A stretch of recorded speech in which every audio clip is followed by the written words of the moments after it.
Good morning, everyone. I'm Abulnaga, first sub-governor at the Central Bank of Egypt. I've been 20 years at the Central Bank, 10 of which on banking supervision side and the rest at the Governor's Technical Office. I've been advocating for financial inclusion and consumer protection since 2013. It's an honor to be here at the SupTech Week in 2025. Today, I want to share our journey towards building a modern, data-driven approach to consumer protection and market conduct supervision. At the Central Bank of Egypt, consumer protection is not just a mandate. It's a strategic cornerstone of our vision for financial inclusion, market integrity, and public trust. This vision is rooted in our banking law. The law strengthened our governance and independence.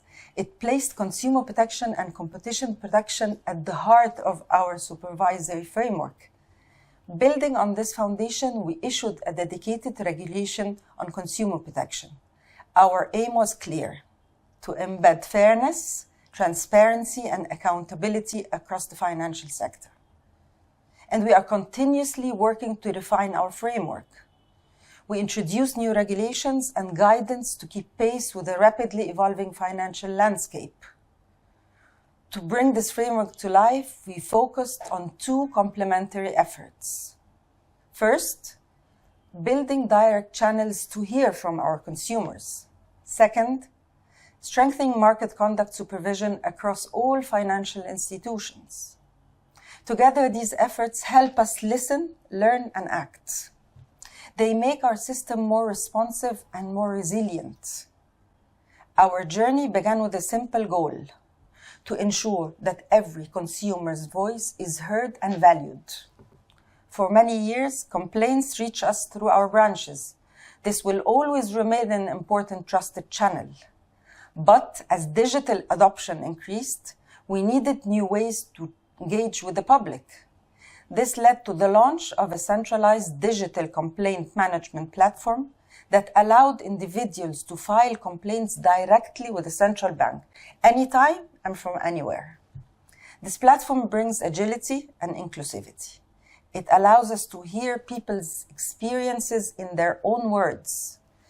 It has also become a powerful source of real-time data. Each complaint is a data point. It signals how the market is behaving.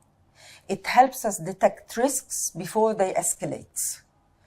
Through this data-driven approach, we are strengthening our market conduct supervision framework.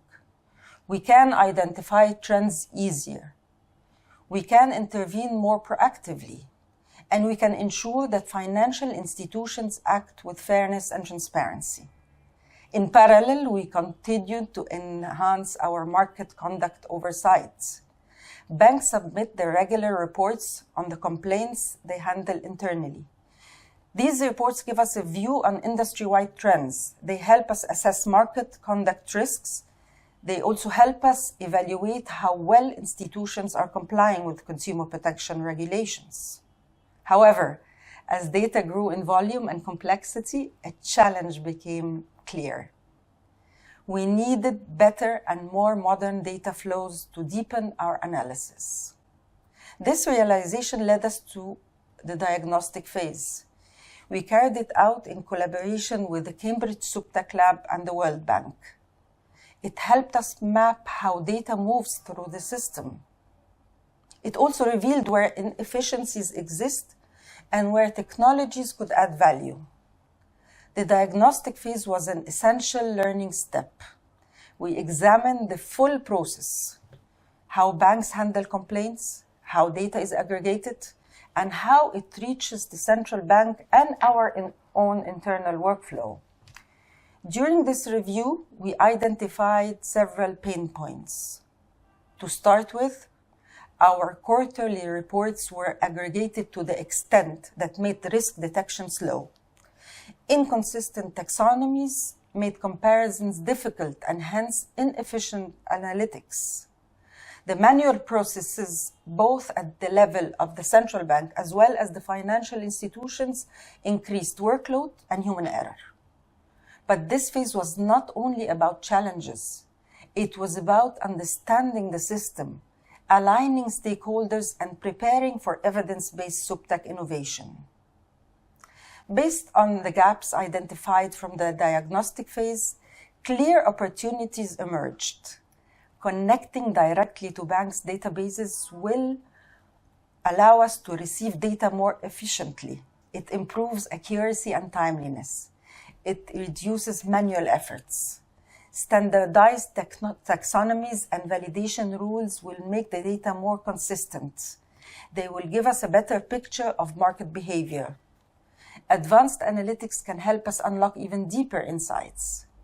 Tools such as topic modeling, sentiment analysis, and optical character recognition can analyze complaints narratives.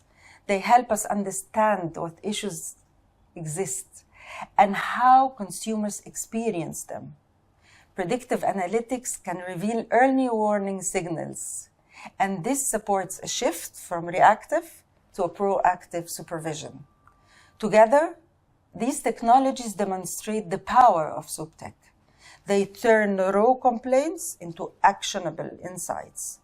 They strengthen consumer protection and market oversight.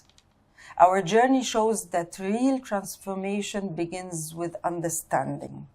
The diagnostic phase has already delivered a great value. It's not about technology only.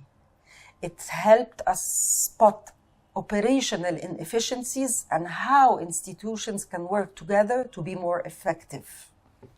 By combining direct consumer engagement with data-driven market monitoring, we are building a new era of consumer protection, one that is responsive, transparent, and intelligent, by harnessing technology, promoting collaboration, and shared commitment to protecting our consumers.